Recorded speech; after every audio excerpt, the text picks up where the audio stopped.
están? Muy bienvenidos a Hoy es Noticia desde la sala de redacción de CNN Chile. Los saludamos en esta jornada de miércoles 10 de diciembre en que vamos a revisar todo lo que está marcando esta jornada mitad de semana en titulares. Siguen las repercusiones por el último debate antes del balotaje de este domingo. José Antonio Kast no logró explicar su plan de expulsión de migrantes, mientras que Janet Jara se enredó con el Premio Nobel de la Paz para Corina Machado. Esta tarde la abanderada oficialista cerrará su campaña en Puente Alto y mañana en Coquimbo. Por su parte, el republicano viajará a la Araucanía. La primera sala de la Corte de Apelaciones de Santiago continuará mañana la revisión de la querella de capítulos interpuesta por la Fiscalía en contra de la ex jueza de la Suprema, Ángela Vivanco. La acción penal busca poder solicitar medidas cautelares ante una eventual formalización de la ex ministra por su rol en el juicio entre Codelco y el consorcio Velas Movitec.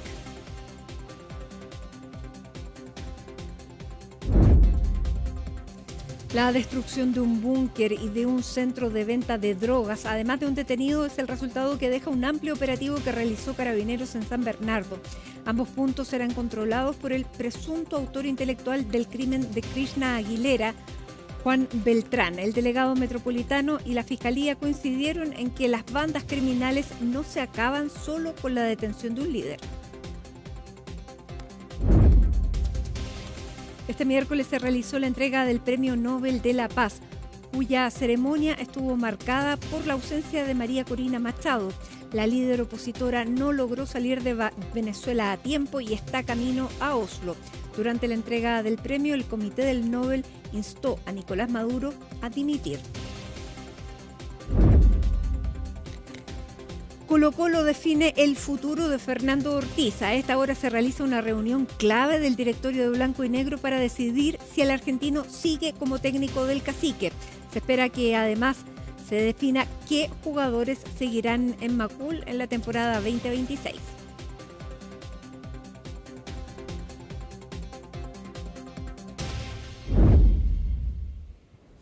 El último cara a cara entre Janet Jara y José Antonio Kast se realizó anoche en los estudios de Televisión Nacional en este último debate de Anatel. 2 horas 40 minutos aproximadamente. Colomba Eichholz estuvo ahí en el debate y nos va a contar cuáles fueron los principales puntos que se marcaron en este debate. ¿Cómo estás, Colomba? Muy buenas tardes, Mati. Extenso. Un poquito un poquito largo, un poquito trasnochado, obviamente, pero necesario para conocer las propuestas de los candidatos, que lo cierto es que ayer el tiempo fue amigo, ¿no es cierto?, de los candidatos para que pudieran desarrollar un poquito más las propuestas. Esto porque también en los debates pasados habían quedado ciertos cuestionamientos respecto a propuestas, por ejemplo, del candidato presidencial José Antonio Kast, que ayer sí mostró más disponibilidad para responder las preguntas y emplazamientos directos de Janet Jara. Ya, antes de ir a eso, ¿cómo era el ambiente? ¿Cómo era el ambiente entre ambos comandos? Porque uno se queda con la impresión que de este encuentro, desencuentro en este debate, que uno piensa que es todo así. ¿Cómo es? ¿Cómo fue la trastienda? Cuéntame. Lo cierto es que llegaron los equipos, acompañado, por ejemplo, José Antonio Kast de Cristian Valenzuela, principal asesor, también María Pafadel de Comunicaciones, su señora también, María Pía Adriasola, y en el caso también de Janet Jara estaba acompañando a la Carolina Toda. Un poco más tarde llegó el diputado Gonzalo Vinter, también el senador Ricardo Lagos Weber. Lo cierto es que llegó ahí después incluso de la candidata presidencial. Felices, decían que la elección y la votación está abierta todavía. Es por eso que planteaban, por lo menos antes del debate, desde el comando de Janet Jara, que era una buena oportunidad para que también pudiera la candidata, obviamente, seguir con esta estrategia de emplazar. ¿Y hay interacción entre ellos o no? Lo cierto es que nosotros, Mati, estábamos en otro lugar, okay. Estábamos en el hall de la entrada de Televisión Nacional, pero claro, se veía, ¿no es cierto?, en los diferentes momentos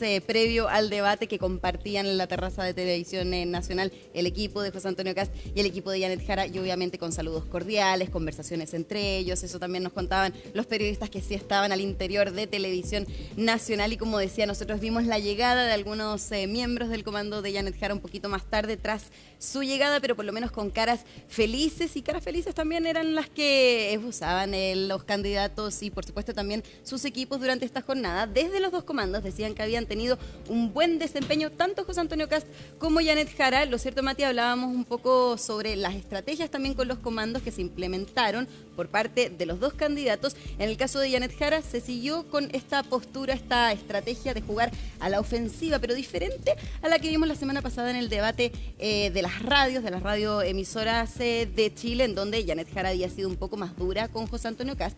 Ayer fue igual, pero esbozaba también una sonrisa, lo hacía con bastante simpatía, pero también decía que José Antonio Kast no era una persona tranquila. En varias ocasiones le decía, pero tranquilízate, José Antonio. Finalmente también ahí generando más crispación. Más crispación. Claro, porque ¿qué te pueden decir a ti cuando estás enojada que te enoje más? Tranquilízate. Tranquilízate, claro, calma.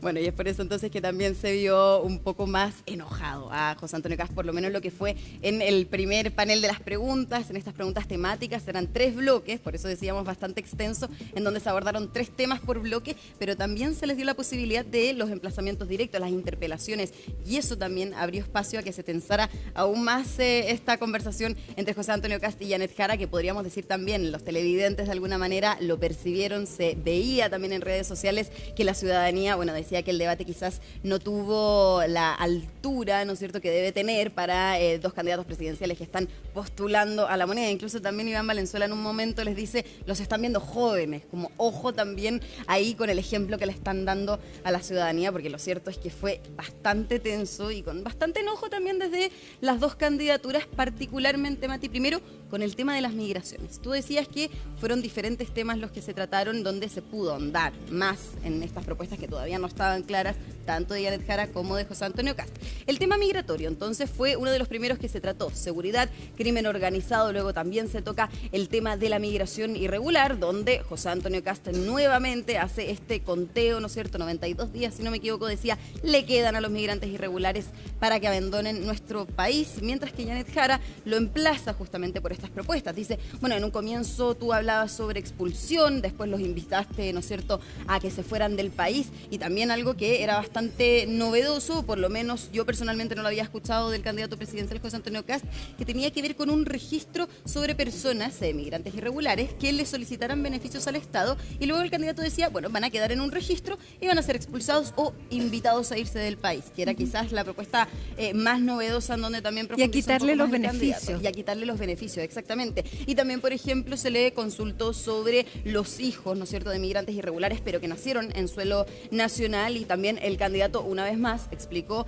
que se va a invitar a irse a las familias, a los mayores de edad y quienes sean padres, bueno, que opten por llevarse a sus hijos. De lo contrario, el Estado se hará cargo de los menores de edad. Mientras que Janet Jara también decía, bueno, ella va a abrir este proceso de empadronamiento. Quien no se quiera empadronar va a ser expulsado, abriendo también un flanco con el ex candidato presidencial Johannes Kaiser, porque incluso decía el empadronamiento era parte del programa de Johannes Kaiser, algo que Johannes Kaiser desmintió, pero diferentes medios, Mati, y eso fue también interesante en el debate, iban viendo y chequeando lo que iban diciendo los candidatos presidenciales. De hecho, José Antonio Kast tuvo bastantes errores ahí en las cifras, pero por lo menos con lo que compete sobre el tema migratorio, sobre este empadronamiento que le había adjudicado Janet Jara al programa de Johannes Kaiser, decían estos medios que chequearon esta información que efectivamente el empadronamiento estaba en el programa del ex candidato presidencial Johannes Kaiser. Así que, Mati, pasemos a revisar este primer emplazamiento, este primer momento que tuvo que ver entonces con la migración irregular en el debate.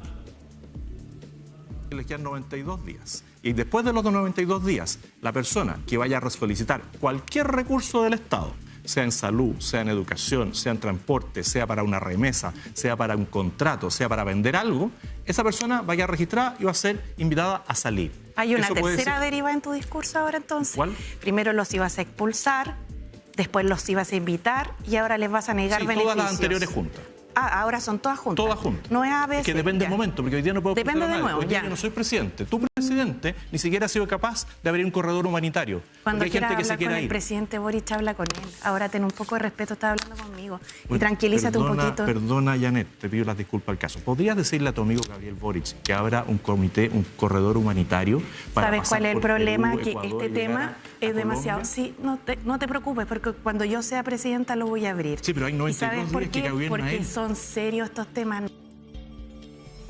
Y ahí Janet Jara también lo emplazaba, como lo veíamos en las declaraciones, pero continuaba sobre los dichos del candidato presidencial José Antonio Kast y sobre sus propuestas en materia migratoria, diciendo que son propuestas imaginarias, que finalmente no son concretas, porque finalmente lo que propone Janet Jara es justamente empadronar, hacer un registro de las personas para luego ver caso a caso, ¿no es cierto?, si es que se expulsan o no, y también continuar con lo que ha sido el trabajo del gobierno en esta materia, en materia migratoria. Otro tema también, Mati, que no solamente se trató ayer. Recordemos, y nosotros lo hablábamos la semana pasada, que tenía que ver con los indultos a personas que están condenadas por violaciones a los derechos humanos, algo que también incluso se trató en el debate presidencial con los 8 abanderados postulantes a la moneda en ese momento, pero que se reabrió por justamente unas declaraciones del diputado del Partido Republicano, José Carlos Mesa, aquí la semana pasada, cuando dijo entonces, o por lo menos abrió la posibilidad de poder indultar a mayores de 70, 75 años que hayan abusado de menores de edad. Eso le abrió un flanco grande a José Antonio Kast. O sea, de todos los delitos. Incluso le preguntan violadores de menores. Sí, dice. Exactamente, pero también en el contexto de un proyecto de ley que se está discutiendo actualmente en el Senado. Es algo que también ayer decía José Antonio Kast, que finalmente no hay que sacar los dichos del diputado José Carlos Mesa de contexto, porque se dieron en el marco de esta discusión junto a más parlamentarios por un tema que se está tratando en el Senado. Ayer, de todas maneras, Mati, fue un poco más claro sobre este punto directamente, y no solamente en el debate, previo también en este punto de prensa que se realiza, se le consultó sobre esto y dijo que efectivamente en su eventual gobierno no se va a indultar a nadie, por lo menos no está en el programa, y menos indultar a personas que hayan cometido abusos a menores de edad. Así que también, Mati, es un emplazamiento, una pelea más que se tuvo en el debate presidencial entre Janet Jara y José Antonio Kast. Así que pasemos a revisar también ese tema por materia de indultos. Importante dar señales claras en contra de la delincuencia. Y por eso no me parece correcto que aquí el candidato y su partido esté promoviendo conmutación de penas para violadores de niños y para pedófilos. Del tema de los indultos, hoy día hay una discusión parlamentaria, hay una discusión en el Senado de la República y el diputado Mesa habló sobre eso, de que alguien quiera extraer una frase de ahí y decir, este señor va a liberar a pedófilos, a esto, lo otro. Los únicos que le han dado pensión de gracia a pedófilos son ellos. En esas pensiones de gracia masivas que dieron para los héroes del estallido, habían gente que tenía material pornográfico, había gente que había cometido delitos. Liberaron a uno que lo pillaron de nuevo cometiendo delitos. Liberaron a un terrorista. Sí. ¿Quiénes son los únicos que han protegido a abusadores? Ellos. Ahí está el señor Monsalve, hoy día procesado, ¿no es cierto?, por abusador. Bueno, ahí también entonces cierta claridad también que daba el candidato presidencial José Antonio Kast en materia de indultos, no solamente en el debate, como decía también en sus declaraciones previas y posteriores sobre esta materia, al menos con lo que tiene que ver con estas conmutaciones de pena en el caso de quienes están condenados por delitos de abuso a menores de edad. Mati, lo decías en los titulares, otro tema que también hoy toma bastante relevancia, justamente el Premio Nobel de la Paz. Así es, que no María pudo Corina recibir Machado. a María Corina Machado. Efectivamente, decías en los titulares que se estaba trasladando a Oslo, no alcanzó a llegar, de hecho su hija recibió este reconocimiento y por eso toma relevancia justamente lo que ayer se trató en el debate, porque se le consultó a los candidatos sobre diferentes manifestaciones que hemos conocido, específicamente en Noruega, por la entrega del Premio Nobel de la Paz a la líder opositora venezolana María Corina Machado. Generó relevancia lo que dijo Janet Jara, hoy de hecho lo sostuvo, dijo en particular en sus palabras que ha tenido ciertos intentos golpistas. De todas maneras, en todo caso, también ha tratado de promover elecciones libres. Esto también, de hecho, fue reiterado, por lo menos la crítica que ayer también se dio en el debate por parte de José Antonio Kast, quien llamó a María Corina Machado una triunfadora, algo también, una calificación que decía durante esta jornada el candidato. Así que pasemos a revisar también lo que fue ese momento, en un momento también importante, ¿no es cierto?, dado el contexto y el recibimiento de este premio por parte de la hija de María Corina Machado. Mire, yo creo que lo que decidió la Academia Sueca en este caso es decisión de ellos. Yo lo que le puedo decir es que en mi gobierno mi prioridad va a estar puesta en Chile para solucionar los problemas de Chile. Es evidente que hay opiniones distintas respecto de la señora Machado. Yo no la conozco, solo sé lo que llega por la televisión y sé que ha tenido ciertos intentonas golpistas, así como también ha tratado de promover elecciones libres. Entonces, no es una posición en la que yo podría sentirme autorizada para efectivamente poder dar una respuesta de fondo. Janet, ahora, que si la María Academia Corina Machado Sueca... tuvo una intentona golpista. Bueno, eso es lo que dicen los medios de comunicación. Te estoy explicando. Sí, te estoy explicando las dos cosas. Lo que dicen los medios de comunicación. Se le acabó el tiempo, Janet Jara. Y que otros dicen que ha intentado llegar por elecciones al poder y todo lo demás. Se le acabó el tiempo. Está bien, si lo dicen los suecos es tema de ellos, digamos. Pero ahí no me voy a meter yo. Claro, y es una declaración que pese a las críticas del candidato José Antonio Kast, hoy también reiteró la candidata Janet Jara en un despliegue, en un punto de prensa que tuvo en la región de O'Higgins antes de su cierre de campaña que se va a realizar en Puente Alto durante esta jornada. Janet Jara, que llevó adelante también, Mati, entre otras cosas, lo ha dicho en todos los debates presidenciales, ha sido la reforma de pensiones, pero también la ley de 40 horas que ya generó polémica la semana pasada. Había sido un tema que no se había tocado, lo cierto, en profundidad hasta la semana pasada cuando José Antonio Kast, en una de sus respuestas, dijo que, entre otros proyectos, los que se van a centrar, por lo menos para revisar, justamente va a ser la ley de 40 horas. Y ahí se comienza entonces a profundizar en las propuestas de José Antonio Kast y se encuentra también en su programa, que efectivamente en una parte de su programa estaba en uno de los textos, decía... Ya, es que ahí él abrió el flanco solo, porque en el debate anterior le preguntan y él no responde directamente, sino que dicen, vean cómo votamos. Y lo votaron en contra. Efectivamente, y después también hubo una serie de jornadas en donde también le preguntábamos al candidato directamente si la iba a modificar, si no la iba a modificar, porque efectivamente está en su programa, es decir, dice la suspensión de la ley de 40 horas en las pequeñas empresas, y es algo que también lo ha dicho en reiteradas ocasiones los efectos. No es literalmente en su programa, está en una presentación a las pymes, pero uno, claro, sabe que es parte de las propuestas que se han hecho durante esta campaña. Ese fue un punto de prensa el 25 de marzo, el plan M&M, y efectivamente, claro, el candidato dice que no está justamente en el programa, pero son una de las propuestas que también ha hecho el candidato presidencial. Ayer también intentó explicarla en mayor profundidad y es ahí también donde Janet Jara lo emplaza, se genera nuevamente una situación de tensión y nuevamente el emplazamiento llegó a oídos durante esta jornada del candidato presidencial José Antonio Kast, que profundizó en esta propuesta, dijo que los derechos adquiridos no se van a tocar, de todas maneras se va a intentar perfeccionar, dar más flexibilidad, pero vuelve también al tema de la seguridad. Dice lo importante de todas maneras en el programa y en el eventual gobierno es darle seguridad a los ciudadanos, decía el candidato ya esta jornada en el Partido Republicano cuando fue consultado sobre la ley de 40 horas. Mati, vamos a pasar a revisar también cuál fue ese emplazamiento de quien también impulsó, ¿no es cierto?, y logró promulgar, esa ley junto al Congreso, que fue la exministra y candidata Janet Jara. Respecto del tono del debate y los contenidos del mismo, uno queda con dudas, ¿no? Porque se dice una cosa en el programa, por ejemplo, en las 40 horas que no se va a retroceder, pero en el programa se dice que sí se van a suspender para las pymes. Entonces, en el debate dice una cosa, por escrito está puesta otra, y la semana pasada en el debate de Archie dijo otra distinta. Entonces, en realidad, no soy yo quien debe juzgar eso, sino que la ciudadanía. Creo que hay muchas omisiones.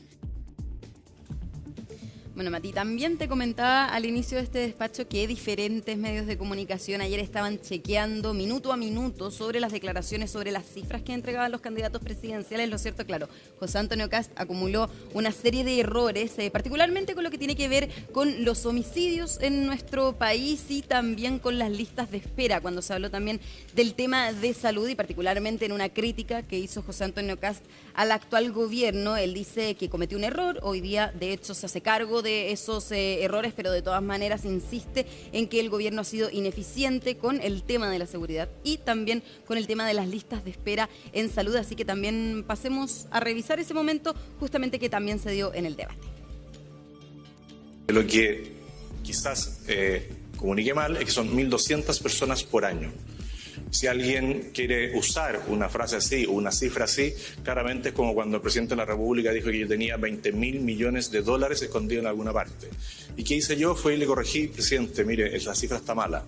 Pero usted sabe, y la gente sabe, que en Chile asesinan a una persona cada 8 horas. Y eso ya es dramático.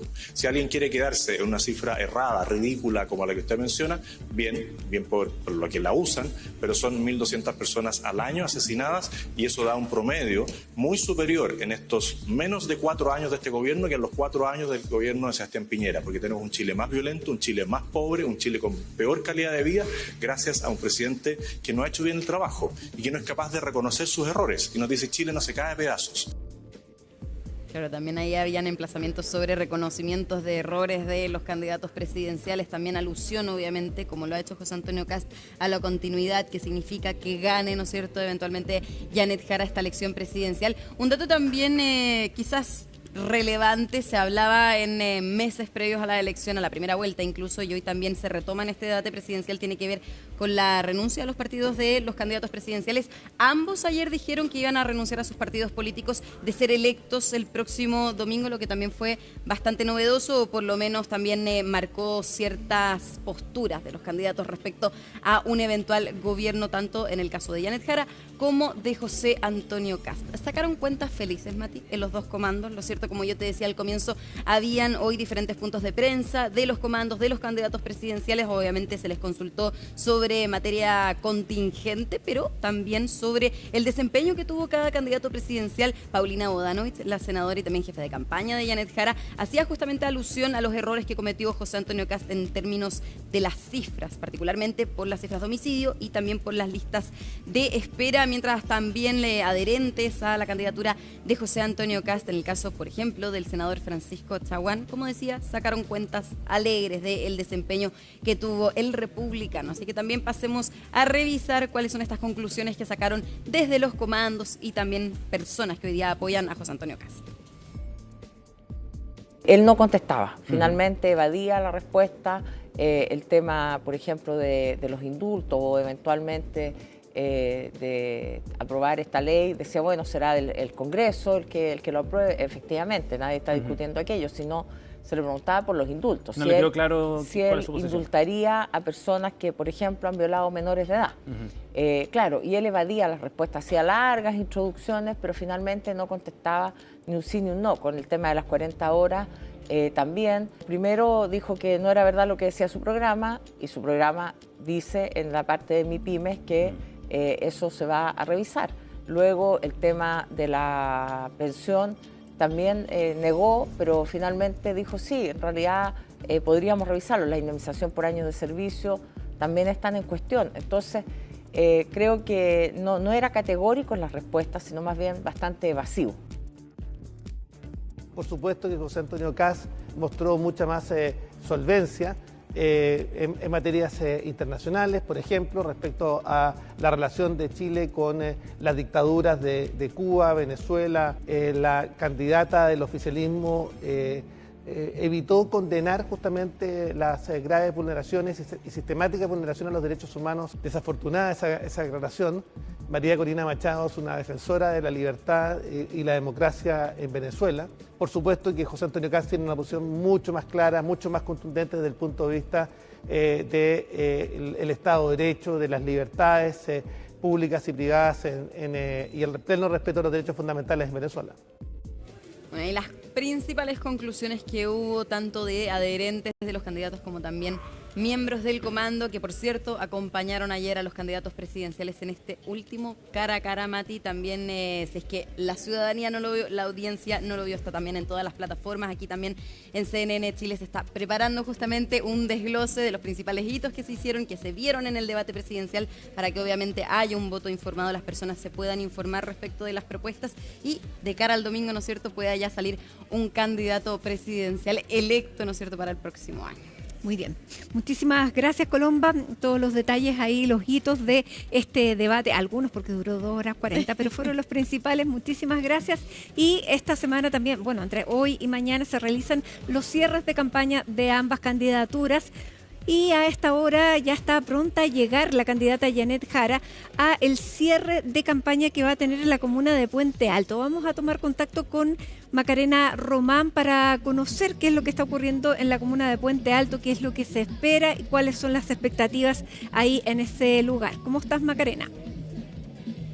Hola Mati, muy buenas tardes. El primer cierre de 2 que tendrá la candidata presidencial Janet Jara. Este es el que tiene relación con la región metropolitana en la comuna de Puente Alto, la Plaza Mate. Ese es el sector donde el comando y la propia candidata escogió, ¿cierto?, para poder hacer la última acción de campaña previo ya al cierre oficial que tiene pactado para mañana en la región de Coquimbo. Ustedes a mi espalda pueden ver que ya comenzaron, ¿cierto?, a llegar algunos adherentes de Janet Jara para ver tanto el discurso de la candidata oficialista y de la DC, pero también algunos artistas. Al menos 5 artistas estarán sobre la tarima, entre ellos Chamanes Crew, también Tomo como Rey, Álvaro Enríquez, quien la ha acompañado en distintas actividades a lo largo del país, Pincheiras del Sur y también Denver, que hace solo unos minutos estaba haciendo la prueba de sonido. Ese en el ámbito artístico, ¿cierto? Pero también a las 21 horas, Mati, se espera el discurso de Janet Jara para comenzar ¿cierto?, con el cierre de esta campaña de cara a la segunda vuelta pactada para este domingo. Ya pasó el tiempo de los debates, ustedes lo estuvieron analizando con Colomba Eichholz, pero también llega el tiempo de los cierres de campaña. Hasta mañana tienen para realizar campaña los candidatos presidenciales previo al 14 de diciembre. En ese marco también hubo ciertas referencias a las distintas declaraciones que emitió la candidata Janet Jara en el debate de anoche, en el debate de Anatel. Por ejemplo, una de las declaraciones que llamaron la atención, Mati, tiene relación con la perspectiva, ¿cierto?, que da a conocer respecto al Sebastián Piñera, el exmandatario de nuestro país. Janet Jara se le pregunta si ella va a renunciar al Partido Comunista en caso de ser electa, y ella rotundamente afirma un sí. Dice: yo me saldría de este partido, de mi partido, ¿cierto?, en el cual milita desde los 14 años, para poder dar una señal de transversalidad, así como lo hizo Patricio Elwin, dice Janet Jara, pero también el propio Sebastián Piñera, quien dice, además, era un estadista, palabras que no habían sido emitidas por la candidata oficialista y de la DC, y que por supuesto llamaron la atención. En ese respecto se le pregunta hoy a los presidentes de partidos oficialistas y también a la DC, que se reunieron en la sede del Partido Socialista para hacer un análisis del debate y también de lo que queda de campaña previo a este domingo. Escuchemos parte de las declaraciones que tuvo un respaldo de alguna forma por parte del oficialismo, que fue bien crítico con el expresidente Sebastián Piñera, en específico con el estallido social, pero que ahora se suman a esta especie, entre comillas, de estadista que dicen tenía como parámetro el exmandatario. ¿Es Piñera un estadista? Como lo dijo Janet Jara, ¿es Piñera un estadista? Por supuesto.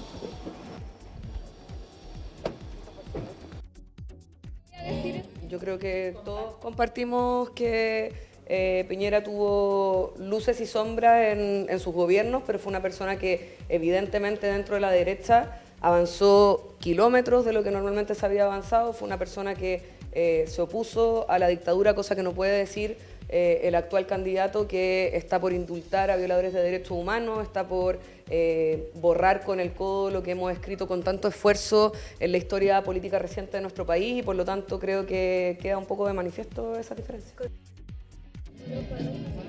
Ahí escuchábamos distintas impresiones de esta declaración, ¿cierto?, que hace la ex ministra del Trabajo en el contexto de este debate presidencial. Se da vuelta a la página de alguna forma en el comando y se sigue adelante con estos cierres de campaña, las últimas actividades que tendrá la candidata oficialista y del ADC. Hoy estuvo en la región de O'Higgins con la comunidad rural de aquella región. Ahora, ¿cierto?, se espera que llegue cerca a las 21 horas para poder emitir su discurso de cierre aquí en la región metropolitana. Pero por el momento, Mati, me voy a salir un momento de la imagen. Cristina Tapia va a mostrar cómo desplazaron en este minuto a la prensa. Aquí hacia la izquierda del escenario está la prensa, y en la otra vereda, hacia la derecha, quedaron los asientos donde se espera esté la familia Janet Jara, también algunos integrantes de los partidos, de los 9 partidos que respaldan la candidatura, entre ellos los presidentes de partido, Lautaro Carmona, Constanza Martínez, confirmaron durante la mañana que sí iban a estar aquí diciendo asisto, ¿cierto?, presente en este evento en la región metropolitana. Para mañana, Mati, ya se espera el cierre ya oficial en la región de Coquimbo, una zona que al oficialismo le fue bien y que por supuesto pretende llevar un mensaje para llamar a los adherentes referentes que hicieron su preferencia por Franco Parisi. Muy bien, muchísimas gracias, Macarena. Quedamos entonces con esa imagen cuando en Santiago, mira, te cuento, Macarena, hay 24 grados, no hay tanto calor como otros días de la semana. Ahí dejamos a Macarena Román y juntos nos vamos a una pausa, la primera en Hoy es Noticia, con imágenes de la capital. 24 grados, les decíamos, esa es la temperatura a esta hora para mañana, esa es la máxima que se espera, y al regreso de la pausa vamos a analizar cuáles fueron los impactos de este debate con Ignacio Imaz de Imaginación. Así que al regreso seguimos evaluando esta vez el debate. Hoy es noticia aquí en la mesa ya de trabajo de CNN Chile con Ignacio Imaz, gerente de estudios de Imaginación. ¿Cómo estás, Ignacio? Hola, ¿qué tal? Buenas tardes. Bueno, estuvimos conversando hace unas semanas atrás, después del primer debate, ahora es este final. ¿Cómo llegan los candidatos al próximo domingo luego de este debate y esta serie ya de encuentros que finalizaron anoche? Llegan de una manera bastante dispar, pero no a la vez, es cierto. Janet Jara, quien debió haber hecho una buena performance en ambos debates, solamente lo hizo en uno. Ayer más bien estuvo bastante floja su performance, ¿cierto? En el caso de José Antonio Kast, quien no hizo un buen debate inicial, ayer guardando las proporciones, uno podría decir que lo hizo mejor que Jara. Porque al final del día ninguno de los dos lo hizo bien. Pero claro, en ese sentido, ¿hubo un ganador anoche? Yo vengo diciendo hace un rato de que en realidad para mí el ganador de ayer fue Franco Parisi, y sobre todo Franco Parisi al año 2030, ¿cierto? De que como que él incluso empezó a tener este rol de que él era quien debió haber pasado segunda vuelta, ¿cierto? Y también en la lógica de que hay dos candidaturas que son del denominado, uno así decirlo, o vienen de ramas históricas de la política de las derechas o las izquierdas, es cierto, que en realidad en esta lógica ni fachos ni comunachos que él tiene, como que en realidad pareciera de que empieza a hacer, podría hacer sentido, o mejor dicho, podría alimentar, porque finalmente ayer vimos gente puesta adentro del barro, y un mal debate, una mala calidad de debate y enfrentamiento de ideas, ¿cierto? O programas. Entonces, claro, esto fortalece la alternativa intermedia, más bien de corte populista, que nos da Franco Parisi. Ya, pero Franco Parisi, puesto en este debate, ¿lo habría hecho mejor? O sea, más bien un populista es caja de resonancia de lo que quieren escuchar las personas. Yo no sé si lo habría hecho mejor. Yo más bien veo de que está claro que él va a ser candidato el 2029, entonces si José Antonio Kast, en la sobreexpectativa que le ha generado, que además va a ser probablemente el presidente electo el día domingo por la tarde-noche, si él no cumple con las expectativas ciudadanas, es cierto, vamos a ver un Franco Parisi refortalecido, volviendo a la política, cierto, activa, a pesar de que él dijo que tal vez se iba a Estados Unidos de nuevo. Entonces, claro, como que a la ciudadanía no le va quedando mucha alternativa de que, bueno, si las izquierdas no le hicieron bien, las derechas no lo hacen bien en el próximo cuatrienio, ¿qué nos queda? Y en esta lógica del voto obligatorio, donde hay millones de personas que finalmente votan y están muy molestos con el sistema porque bajo la lógica de ellos no le dan respuesta a sus demandas cotidianas, claro, el populismo ahí comienza a campear. Ahora, más allá de cómo lo hicieron, había grandes expectativas el día de ayer, sobre todo en Janet Jara, y probablemente por eso la sensación es que ella no lo hizo al nivel de las expectativas que tenía, y José Antonio Kast, luego de un desempeño bastante pobre en el debate Archi, confrontó, se levantó y también enfrentó a la candidata Janet Jara, cosa que no se esperaba, y yo creo que ni siquiera la propia Janet Jara se lo esperaba. ¿Cómo viste tú ya a nivel, porque esto lo que vimos ayer más que ideas fueron las sensaciones con las que queda la gente? O sea, yo vi un debate de baja calidad en general, ¿cierto? Janet Jara, que no lo hizo mal, es más, lo hizo bastante bien en el debate Archi, y sobre todo haciendo la diferencia con Kast, ¿cierto? Porque claro, en una lógica dicotómica uno hace esta diferenciación permanente.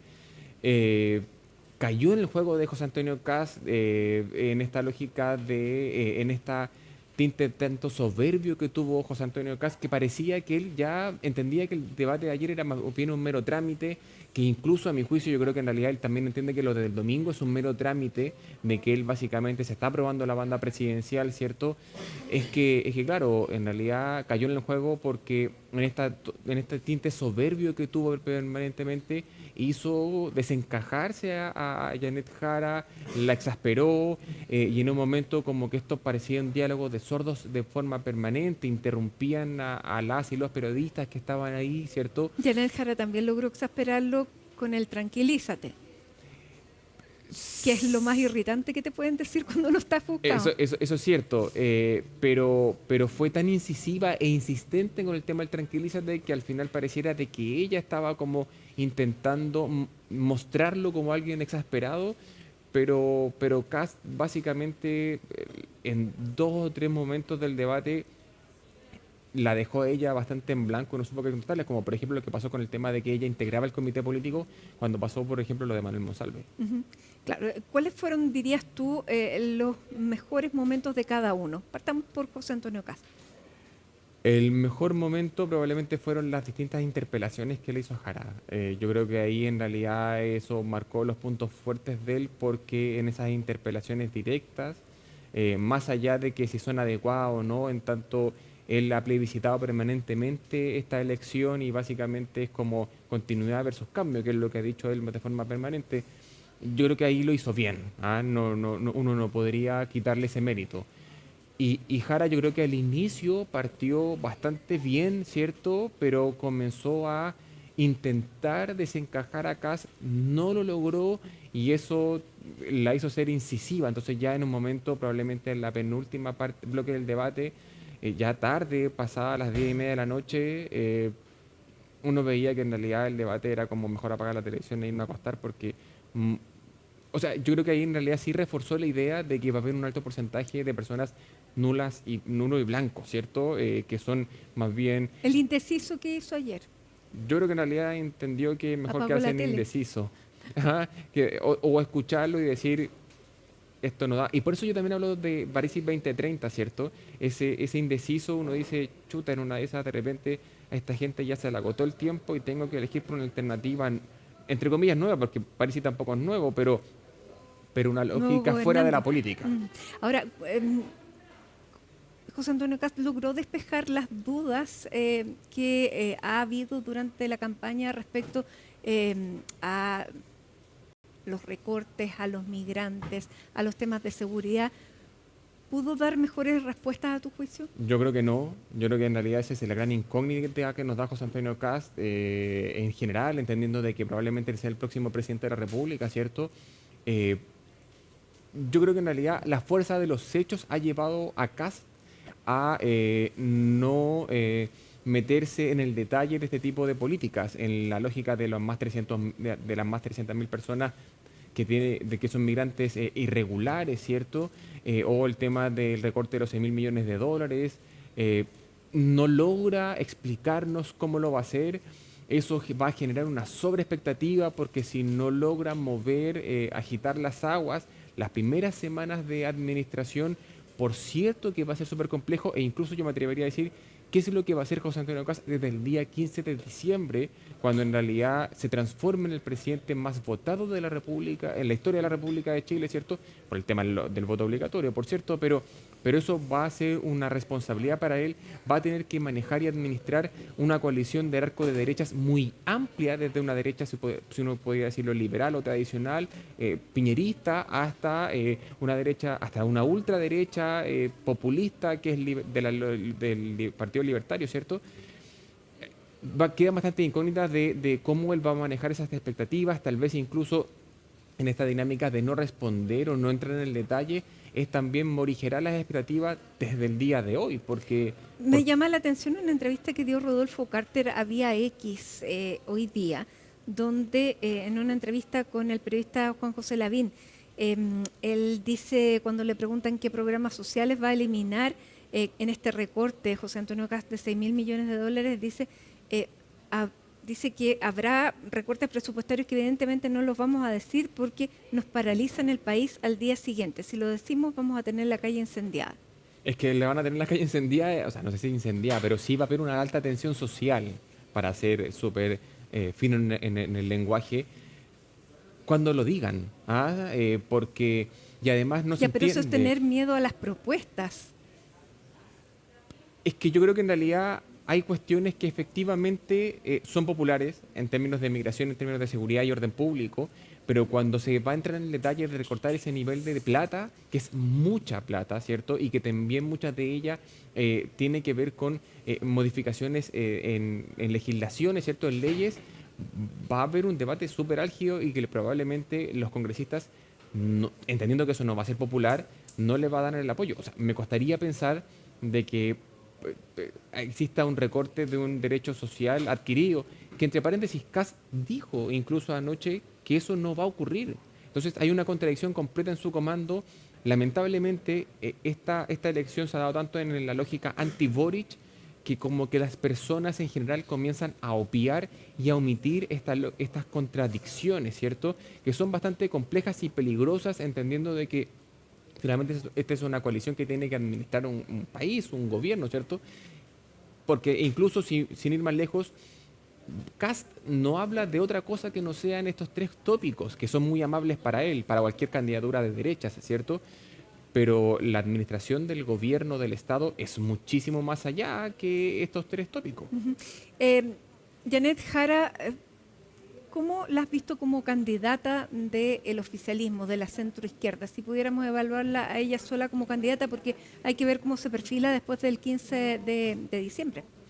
Yo la veo una candidata que ex post primarias se vio muy fuerte, ¿cierto?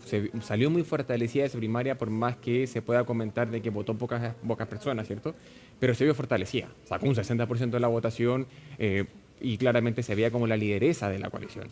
Sin embargo, al poco andar, errores propios y errores también de terceros, como por ejemplo Daniel Jadwe, o mejor dicho, zancadillas políticas que le hizo Daniel Jadwe, la doctora Carmona, hicieron como cuestionar la viabilidad de una candidatura de una afiliada al Partido Comunista, ¿cierto? Liderando una coalición de centroizquierda más bien que buscaba moderarse. ¿Fue un error de ella no haber suspendido su militancia cuando gana la primaria?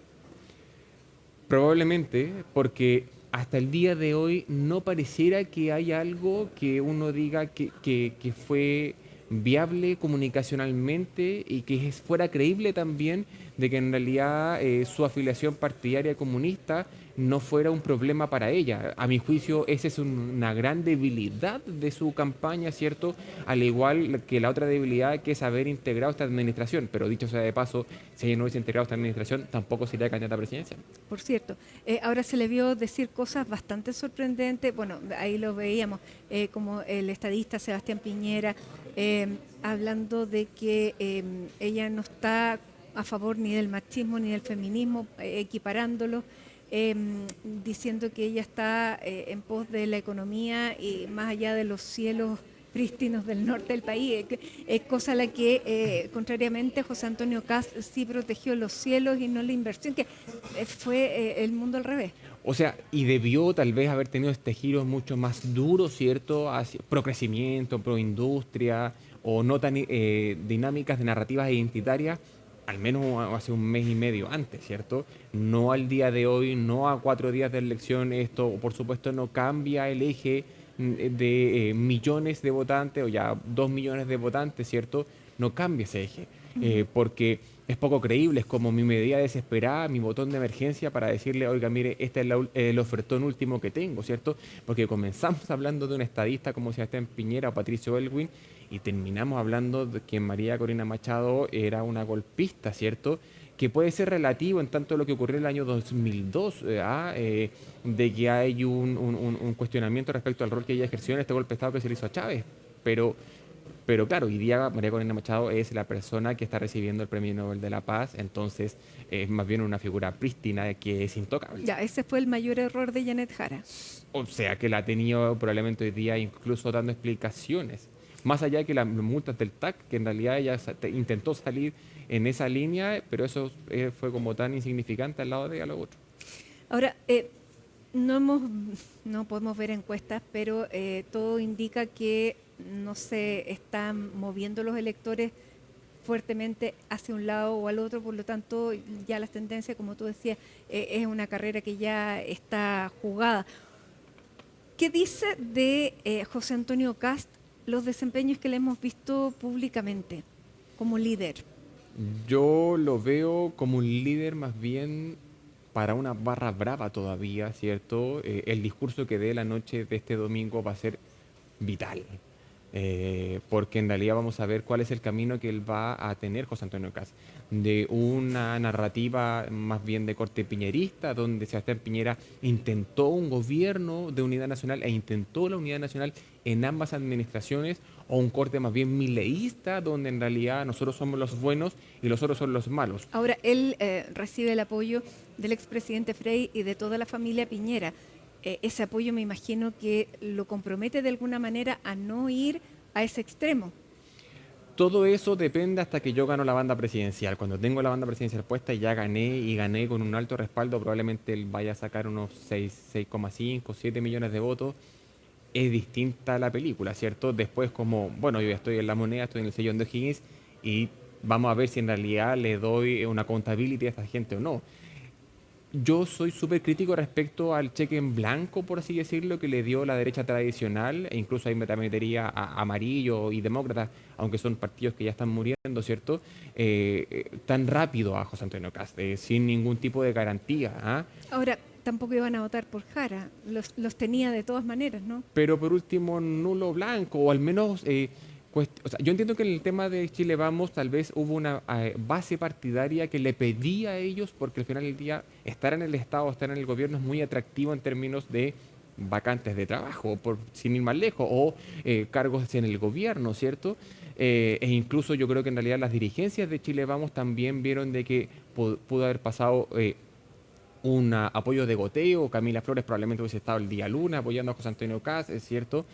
Pero claro, se demoraron bastante poco, y eso por supuesto que la lógica es al revés. Kast necesita de ellos en el Congreso, más no al revés. Pero ellos se vieron necesitándolo a él para mantener cuotas de poder. Si lo vemos en la dura, sí.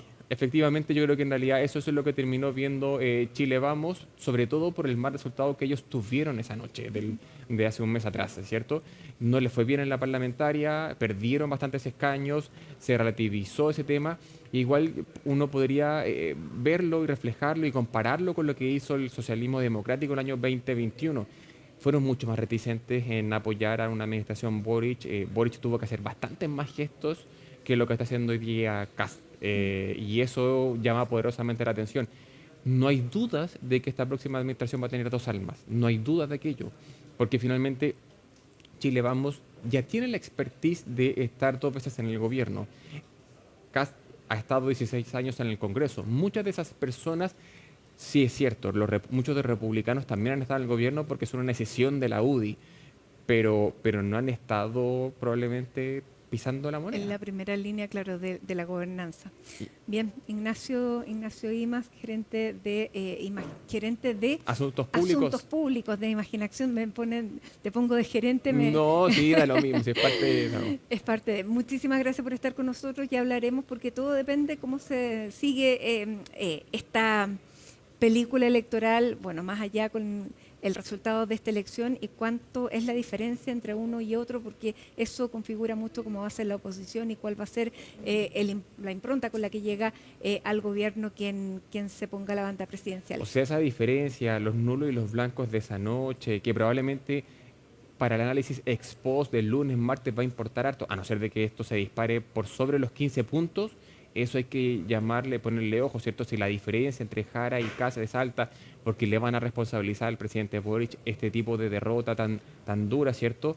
Pero también, ¿qué es lo que va a empezar a decir no solamente Kast, sino es que todo su comando de cara al 15 de diciembre en adelante, porque finalmente tienen una tremenda responsabilidad que es unir un país que está sumamente polarizado? Bien, Ignacio, nuevamente muchas gracias, gracias y hasta un futuro próximo. Así que es. estés muy bien. Igual. Y nosotros seguimos en clave electoral porque vamos a analizar a partir de ahora cuál es el votante republicano, quién es el votante que el próximo domingo va a marcar la opción Kast. Bueno, Sebastián Aguirre junto a Imaginación nos van a presentar el siguiente estudio. ¿Cómo están? Bienvenidos nuevamente a este espacio aquí en CNN Chile, donde estamos analizando los datos junto a Anholster y Acerta de esta elección presidencial 2025. Antes de la segunda vuelta vamos a revisar algunos antecedentes que nos dejaron la primera vuelta presidencial, la elección 2021 incluso. Lo hacemos con Antonio Díaz Araujo, fundador y CEO de Anholster. ¿Cómo estás, Antonio? Bienvenido nuevamente. Todo muy bien, muchas gracias. Bueno, vamos a hablar en el capítulo de hoy, en esta cápsula en particular, de José Antonio Kast para ver cómo llegó a esta segunda vuelta. Echaremos un vistazo a los resultados de la primera vuelta. En segundo lugar, llega con 23,9% en el inicio de esta carrera presidencial.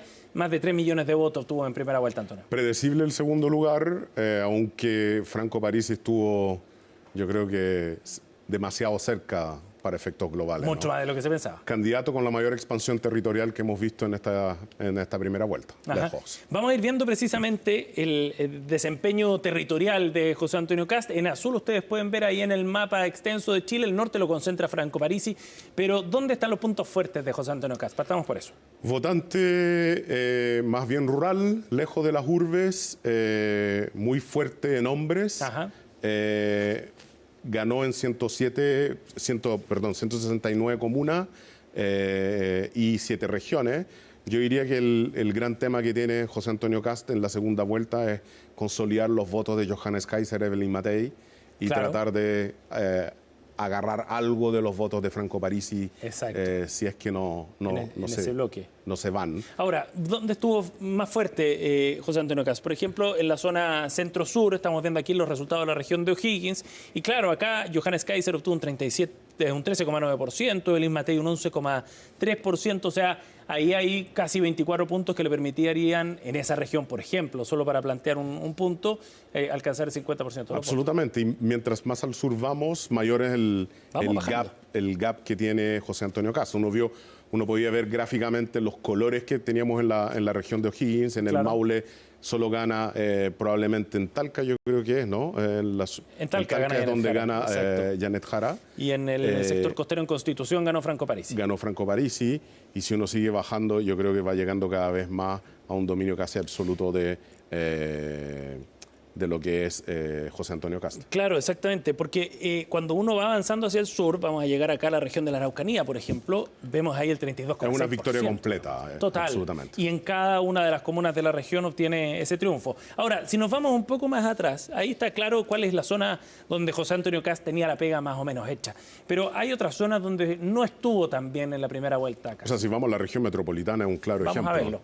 Vamos a verlo. La región metropolitana, donde si bien en comunas como Vitacura, Ñuñoa y así sucesivamente tiene un buen desempeño, es un sector donde más bien ganó Evelyn Matei. Claro, en esa zona, el sector oriente, en el distrito 11, Evelyn Matei tuvo buenos resultados, fue la mejor zona en la que rindió, y José Antonio Kast en la zona urbana le cuesta, porque estas zonas, las que están pintadas en azul, donde obtuvo triunfo, son el sector poniente de San Pedro, por ejemplo, la comuna de Melipilla le va bien, también en Paine, su zona tradicional, Obuin, pero cuando uno va a la zona urbana... dormitorios de Santiago. Exacto, y uno va a las zonas urbanas, y claro, ahí le cuesta un poco más a José Antonio Kast. De hecho, en Ñuñoa, por ejemplo, llega en tercer lugar detrás de Evelyn Matei, o en la comuna de Santiago incluso también. Absolutamente. Y ahí es donde la pelea, la región metropolitana representa el 38% del padrón electoral. Claro. Por lo tanto, descartarla es un error,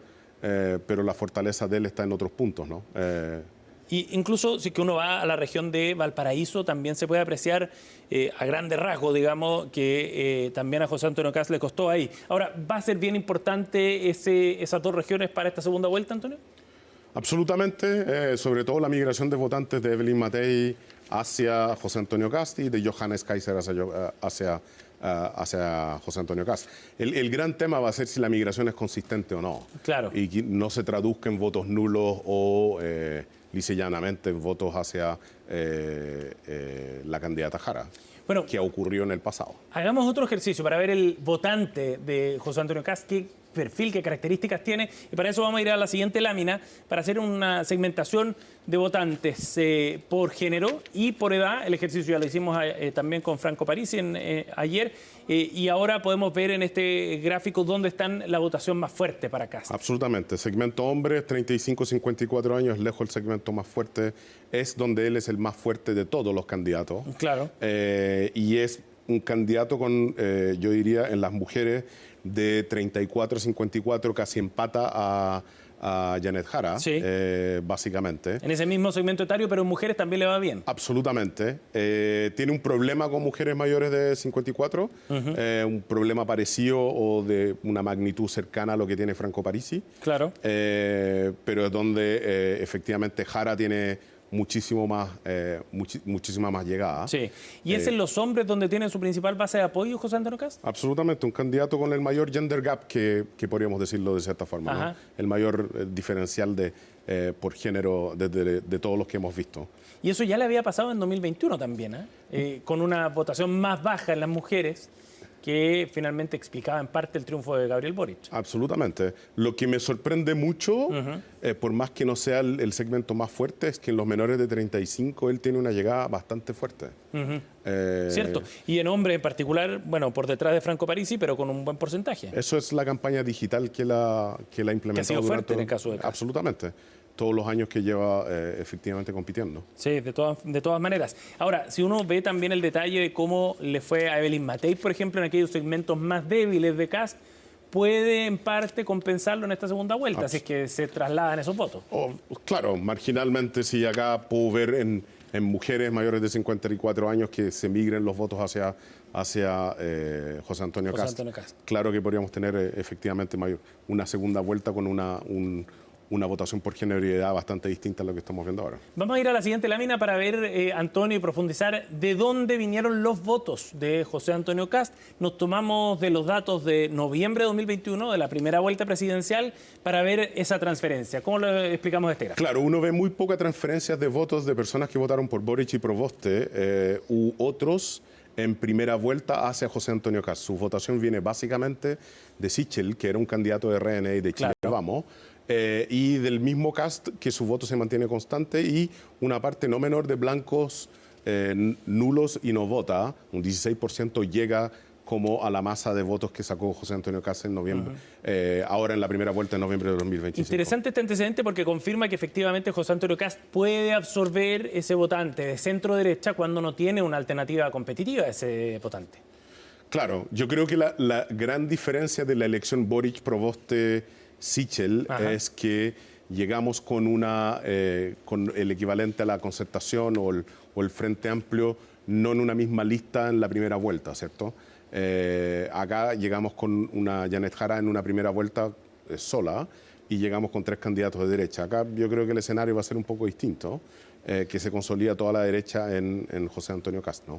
Oye, por último vamos a revisar de dónde vinieron los votos en la transición de primera vuelta a la segunda vuelta del 2021 precisamente. Acá está la explicación también de dónde venían esos votos, a dónde podría crecer eventualmente José Antonio Kast ahora a partir de este Primero que nada, los votantes de Kast son fieles. No necesitan mucho más. Yo diría, no dudan, no necesitan arenga para salir a votar en la segunda vuelta.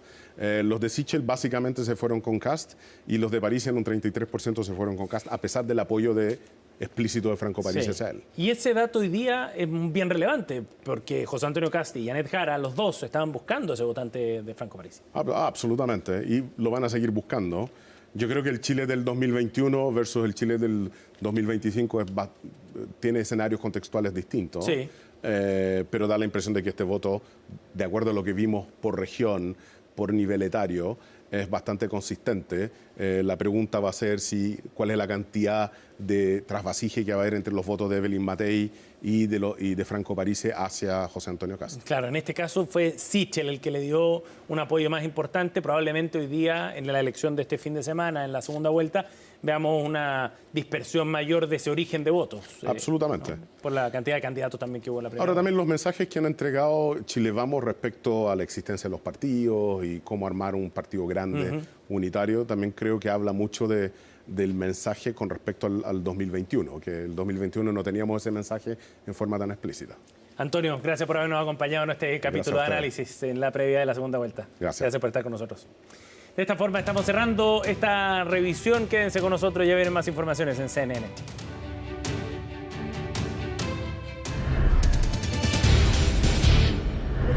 Informaciones de último minuto porque les contamos que ya no se votará mañana la acusación constitucional contra el ministro de la Corte Suprema, Diego Sempértigue. Esto es porque su defensa está presentando nuevos antecedentes ante la comisión que está revisando esta acusación constitucional. Y aquí está conmigo Miguel Ángel Araya para contarnos qué es lo que sabemos en los últimos minutos y otras informaciones del día. ¿Cómo estás, Miguel Ángel? Sí, muy buenas tardes, Matilde. Es información del momento porque la Cámara de Diputados, la comisión revisora de la Cámara de Diputados que estaba analizando y ya tenía votada incluso la procedencia de la acusación constitucional en contra del ministro de la Corte Suprema, Diego Sempértigue, ha dejado sin efecto la votación que se había realizado durante esta tarde porque hay nuevos antecedentes que han llegado a la comisión revisora, antecedentes que tienen relación con comprobantes de pago, comprobantes y también cartolas bancarias que darían cuenta, evidenciarían que el ministro Diego Sempértigue se habría pagado estos viajes, 2 viajes que realiza a aguas mediterráneas en compañía de los abogados Mario Vargas y Eduardo Lagos. Esto descartando entonces que los viajes hayan sido pagados o costeados por los juristas que habían participado tanto en las causas Fundamenta como también en la causa Velaz Movitech contra Codelco. ¿Por qué es importante esto? Porque, como lo decíamos, esta jornada ya lo habían votado, ya se había pasado, se había confirmado, se había aprobado la procedencia de la acusación constitucional y mañana jueves iba a ser votada por el Pleno de la Cámara de Diputadas y Diputados. Sin embargo, esto queda sin efecto, ya que se dieron cuenta de que el abogado había enviado estos antecedentes durante el día dentro del plazo que había establecido la propia comisión. Sin embargo, por un error técnico, por un error del secretario de la comisión, no se dio cuenta, no pudo ver, no revisó los correos electrónicos donde se hacía llegar estos antecedentes y por lo tanto se da cuenta durante la tarde, lo informa la presidenta de la comisión revisora, Maite Orsini, y ella toma la decisión entonces de dejar sin efecto la votación que se había hecho dentro de la comisión y también dejar sin efecto la votación que va a ser el día de mañana en el Pleno de la Cámara de Diputadas y Diputados. Y por lo tanto se retrasa un poco la revisión entonces de esta acusación constitucional por el Pleno de la Cámara de Diputadas y Diputados. ¿Pudiera cambiar la versión de los integrantes de la comisión? Hay algunos diputados, sobre todo de oposición, que dicen que han, podríamos decir, que su voto lo han limitado o han dicho que podría ser sí o no, dependiendo de si el ministro Sempértigue demostraba que estos viajes a Europa habían sido pagados por él.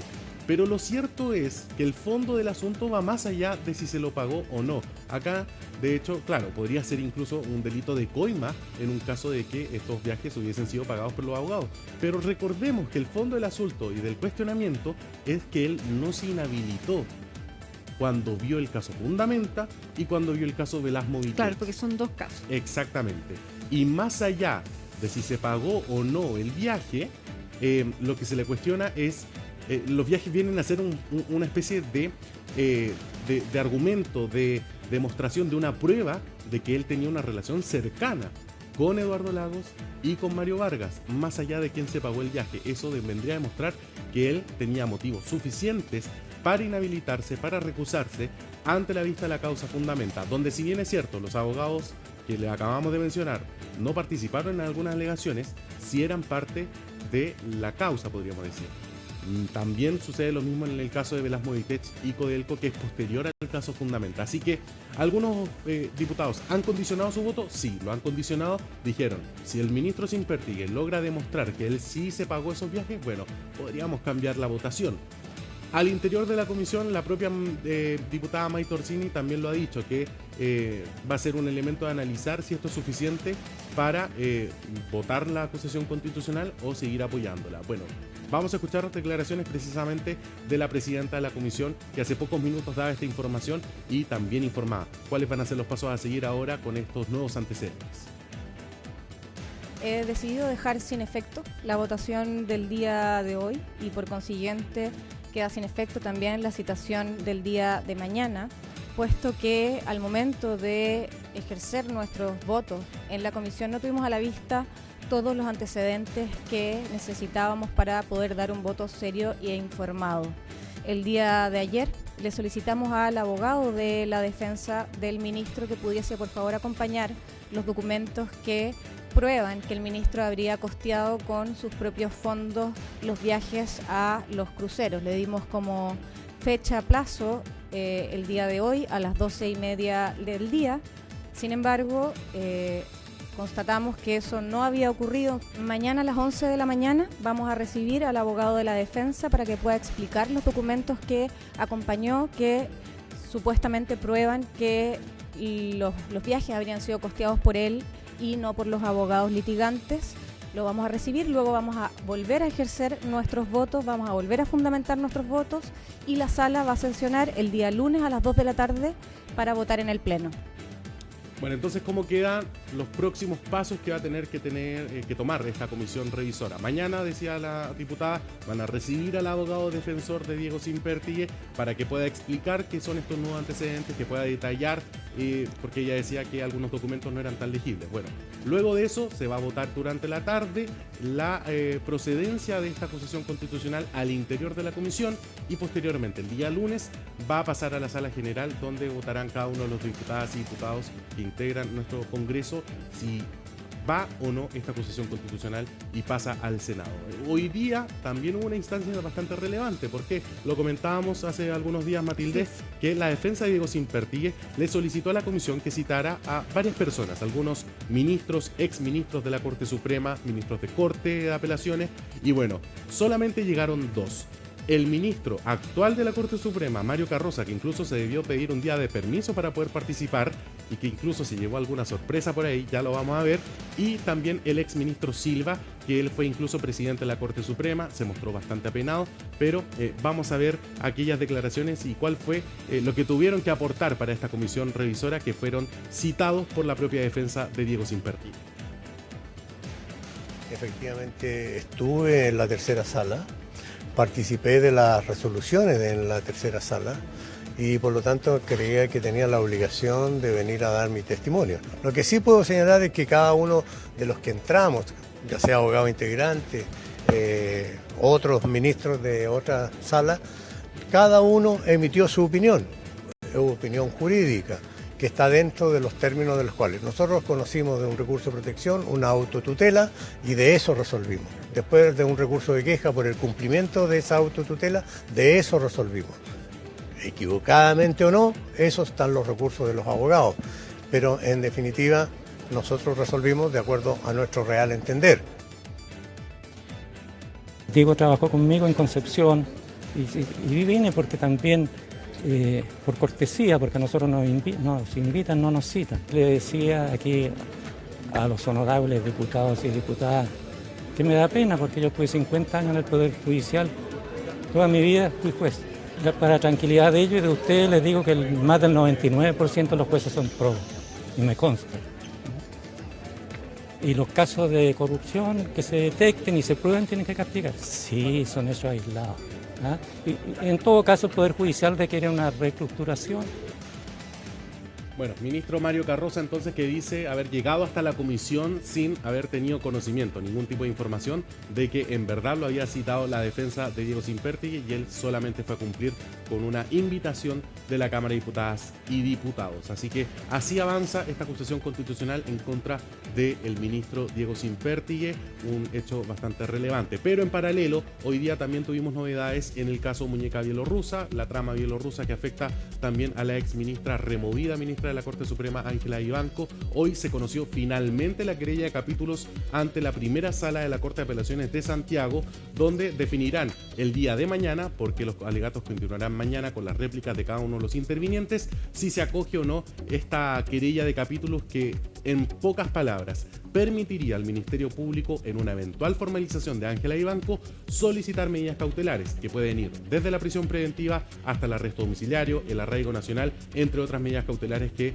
consigna nuestro Código Procesal Penal. Tenemos declaraciones de algunos de los intervinientes que participaron entonces en esta audiencia de querella de capítulos. Pasemos a revisarlas. No, efectivamente mañana se sigue con la réplica, ya alegó el Ministerio Público, el Consejo de Defensa, los querellantes y nosotros, y mañana evidentemente estamos todavía en proceso de alegato, así que mañana se conversará lo que corresponde una vez que culminen los... ¿Ustedes descartan la recepción de coimas por parte Absolutamente, absolutamente, y eso es lo que estamos dando cuenta. Muchas gracias. No es necesario que en el cohecho y en el soborno hoy en día haya una aceptación, un ofrecimiento y una aceptación, pueden ser independientes. Pero obviamente se transforma en protagonista cuando quien tenemos imputada no es nada más ni nada menos que una ministra de la Corte Suprema. Lo dijimos en su momento, esto es lo mismo que si el presidente de la República, al Poder Ejecutivo, estuviese acusado de cohecho. O es lo mismo que un senador o el presidente del Senado estuviese acusado de cohecho. Por eso ella de alguna manera es protagonista, pero su injerencia respecto de la imputación de los demás, si bien es relevante porque en este caso hay un ofrecimiento y una aceptación, lo cierto es que si no hubiese habido esa aceptación, que es lo que habríamos esperado de la conducta de una ministra de la Corte Suprema, igualmente mantendría la trama bielorrusa si hubiese habido el ofrecimiento inicial. Bueno, así las cosas, entonces la defensa de Ángela Vivanco insiste en la inocencia de la ex magistrada en estos delitos de lavado de activos y también de cohecho. Dicen que no recibió ningún pago, ninguna coima, ni de los abogados ni de su pareja Gonzalo Migueles, y que eso es totalmente falso. Vamos a ver entonces el día de mañana qué resuelve la Corte de Apelaciones, y recordar también, cualquier decisión sea favorable o en contra de la ministra Vivanco, esto puede ser apelado a la Corte Suprema, así que todavía faltarían un par de semanas para ver la formalización de la ex ministra Ángela Vivanco Matilde. Muy bien. Pendientes entonces, muchísimas gracias Miguel Ángel Araya por toda esta información. Esperamos entonces qué es lo que van a resolver ahí los diputados de la comisión. Que estén muy bien. Que estén bien. Y nosotros a esta hora hacemos una pausa en Hoy es Noticia con imágenes de Viña del Mar, cielos despejados, estoy viendo ahí en el horizonte en la Ciudad Jardín. Ya regresamos con otras noticias de la jornada. Y hasta ahora nos vamos a la comuna de San Bernardo porque durante esta jornada fue demolido un búnker y un centro de venta de drogas. Hubo una persona detenida y todo esto es importante porque se relaciona con los supuestos culpables de la muerte de la joven Krishna Aguilera. Vamos a tomar contacto con Felipe Hernández para conocer todos los detalles de este operativo, de los resultados y de esta vinculación. ¿Cómo está Felipe? ¿Cómo estás, Mati? Sí, vamos a ir aclarando varios puntos ahí al respecto, porque, claro, esta situación hay que remontarse al mes de octubre, cuando por 22 días se estuvo buscando a Krishna Aguilera, esta chica de 19 años y que su hermana, Crystal, ustedes lo recordarán, fue la vocera de la familia y pidiendo principalmente la aparición y justicia por justamente la situación que estaba viviendo su hermana. Lo cierto es que, como les señalaba, después de cerca de 22 días, bueno, finalmente el cuerpo de Krishna fue encontrado a un costado del camino Catemito, ahí en la comuna de Calera de Tango. Y ese hecho en particular abrió una verdadera caja de Pandoras en esta investigación. ¿Por qué? Porque no solamente había gente involucrada directamente en la vida de Krishna Aguilera, hablamos, por ejemplo, de su pareja, quien es conocido o identificado como Juan Beltrán, más conocido como el Guatón Beltrán, un reconocido narcotraficante en la zona sur de la región metropolitana, específicamente en la comuna de San Bernardo, y que tiene o tenía dentro de su poder de poder manipular, por ejemplo, varios lugares específicos que los utilizaba principalmente como caletas. Caletas se le denomina a los lugares donde están dispuestos para la venta de droga. ¿Y cómo se explica todo esto? Bueno, por ejemplo, son departamentos, son propiedades que son adulteradas con puertas metálicas, puertas blindadas, también se blindan las ventanas, etcétera. Todo para evitar justamente que puedan ser víctimas de algún tipo de mexicana, por ejemplo, o que llegue también la policía a intervenir. Lo cierto es que en la jornada del día de hoy, ¿y por qué hago todo este resumen de esa historia? Porque en la jornada del día de hoy se desarrolló un operativo importante. Siempre se habló que el Guatón Beltrán, Juan Beltrán, dentro de su banda, dentro de su organización delictual ligada al narcotráfico, tenía en su poder un búnker, un narcobúnker. en el cual, bueno, él tenía incluso algunas características, este recinto.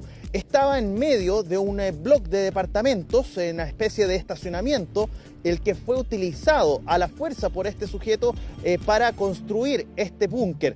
E incluso tenía una especie de pórtico pequeño en el que se le permitía a él, por ejemplo, abrir ese pórtico y escabullirse, escapando por patios interiores de otros condominios que estaban de bloque de departamentos que están ubicados en la misma calle Los Pirineos, ahí en la comuna de San Bernardo.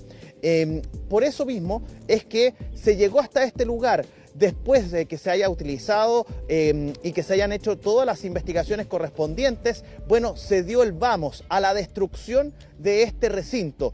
El punto es que cuando llegan los funcionarios, tanto de carabineros como municipales, bueno, se percatan que en la esquina de este mismo bloque de departamentos donde estaba ubicado este búnker, bueno, había un departamento que tenía una ampliación hacia la vereda, una ampliación obviamente que es una construcción irregular, y también al interior había blindaje en las ventanas y puertas, y eso hizo entender que aparentemente ese recinto también era ocupado por la banda del Guatón Beltrán para vender droga.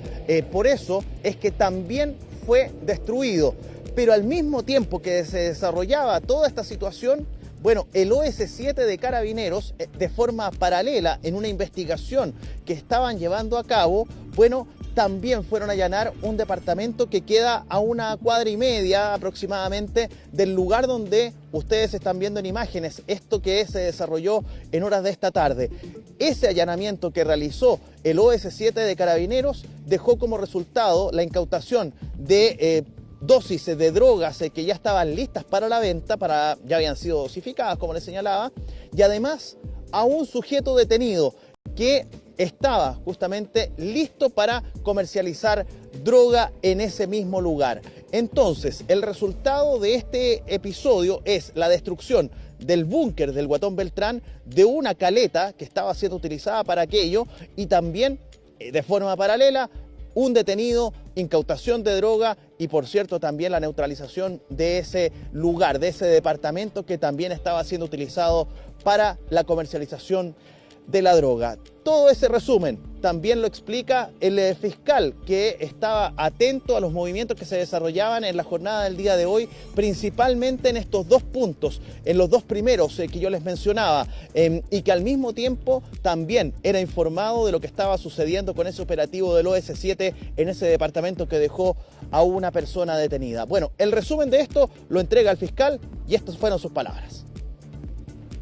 A raíz de denuncias recibidas por parte de las diferentes autoridades de la comunidad, se determinaron diferentes puntos de venta. Paralelamente al ingreso a un domicilio donde ha sido detenida una persona, se le encontró elementos para dosificar droga y dinero, con la particularidad que tiene el mismo modo operario patrón de ventanillas cuadradas. El inmueble acá, al cual el municipio está realizando una clausura de demolición, también tiene la misma metodología y se están incautando documentación dentro de los inmuebles para ver la vinculación dado la cercanía y el mismo modo de operar que tienen los diferentes departamentos. Se lograron ver movimientos atribuibles a la venta de droga y, en definitiva, la particularidad que tiene dicho inmueble, que tenía una ranura de vía de escape, lo que facilitaba de que la persona que estuviera al interior consumiendo, vendiendo droga ante la presencia policial, rápidamente se escabullera por un túnel y le permitiera ingresar a otro domicilio y así huir de la acción policial.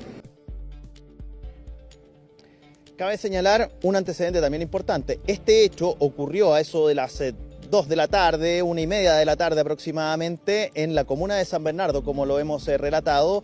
Por lo tanto, ese operativo ya terminó. Ocurrió hace ya bastante rato el término de esa situación, la destrucción de esta construcción irregular, de esta ampliación que tenía este departamento.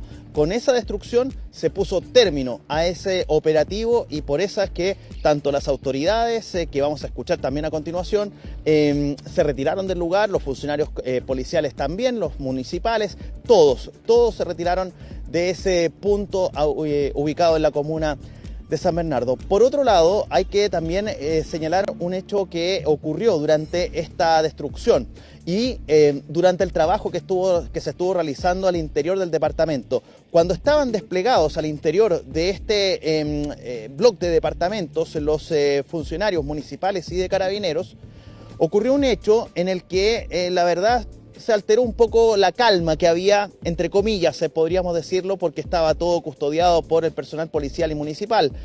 Pero hubo un hecho que se dio al interior, en el patio interior de este bloque de departamentos, y fue la detención de un sujeto que aparentemente habría estado insultando al personal policial y también municipal.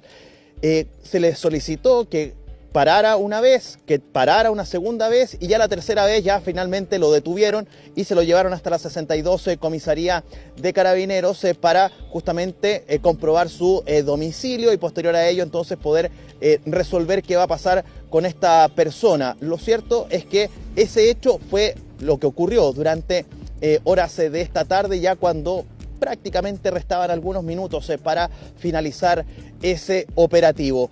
Son algunos de los acontecimientos que ocurrieron durante la tarde del día de hoy en un operativo que se extendió por cerca de 2 horas aproximadamente, principalmente por la destrucción y el retiro de los escombros que fueron dejados a propósito de la destrucción de estos 2 inmuebles. Vamos a revisar más declaraciones. Estuvieron presentes también en este lugar el delegado presidencial de la región metropolitana, Gonzalo Durán, y el alcalde de San Bernardo, Christopher White, quienes se refirieron justamente a este operativo.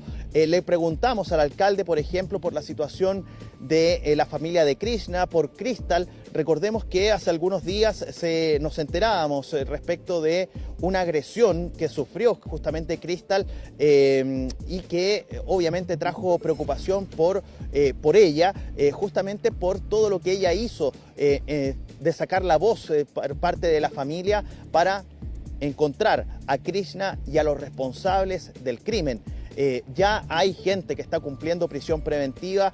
De hecho, hay que señalar, está justamente Juan Beltrán, el Guatón Beltrán, líder de esta organización, está en prisión preventiva. La suegra de este sujeto también, la supuesta novia de 17 años, está cumpliendo internación en un recinto para menores. Y así otras 2 personas más también están cumpliendo prisión preventiva. Rápidamente vamos a escuchar las palabras que entregaron las autoridades tanto de la región metropolitana como también de San Bernardo. El trabajo investigativo que ha venido desarrollando la Fiscalía, en particular respecto a la banda del denominado Guatón Beltrán y al caso Krishna, es que finalmente se ha logrado intervenir en 3 puntos de la comuna de San Bernardo, en particular demoliendo, destruyendo un narcobúnker. Las bandas no se acaban solo por la irrupción o la detención del líder. Normalmente son estructuras más complejas. Como ustedes saben, tienen los denominados soldados, que son personas que se dedican a cuidar el tráfico, distribuidores, centros de acopio y personas que participan de la estructura. Por eso el desafío nuestro es, junto al municipio, seguir levantando información de manera permanente para asestar golpes a estas bandas. Nosotros hemos entregado a la Fiscalía 30 domicilios con esta característica, que los propios vecinos nos han hecho llegar a nosotros como municipio información de puntos de venta de droga. Y hemos puesto en conocimiento a la Fiscalía, y por eso señalo que así como hoy día se da una señal importante, que también lo planifiquemos y lo hagamos constante y permanente. La clave para poder desbaratar el crimen organizado, y tenemos un ejemplo de eso, en el caso del comercio ambulante, es hacerlo todos los días, sistemáticamente, persiguiendo, denunciando, pero también demoliendo y quitándole poder. Cuando nosotros desarmamos esto, obviamente damos una señal, porque si solamente sacamos a las personas detenidas y quitamos la droga, en un par de horas van a estar nuevamente vendiendo, porque es un negocio muy lucrativo. Por último, señalar, y se lo preguntábamos también al fiscal en el lugar, respecto de si se puede dar por terminada, por ejemplo, o acabada la banda que encabezaba el Guatón Beltrán con la detención de este y de alguno de sus secuaces, podríamos decirlo de alguna manera. Lo cierto es que nadie puede asegurar que eso sea así, porque normalmente este tipo de organizaciones, cuando se detienen a los líderes, bueno, quedan los que pasan a ser o los que eran soldados en su momento, o bien, bueno, quienes tenían algún tipo de vínculo con el liderazgo de estas organizaciones.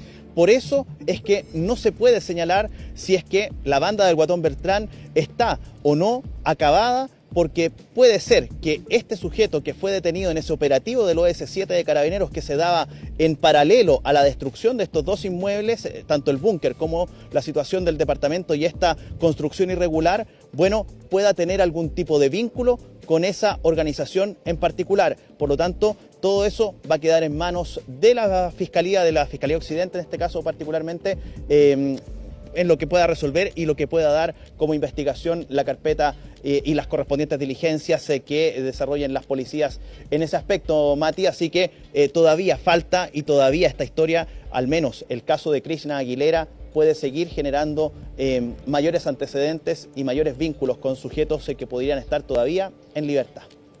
Bien, al menos ahí hay una línea que se abre y para terminar finalmente con los responsables y esta señal que se está dando el día de hoy también es importante para la comunidad. Muchísimas gracias. Chao, Felipe. Chao, que esté muy bien. Con esta imagen de la capital nos vamos. Gracias por habernos acompañado y hasta mañana.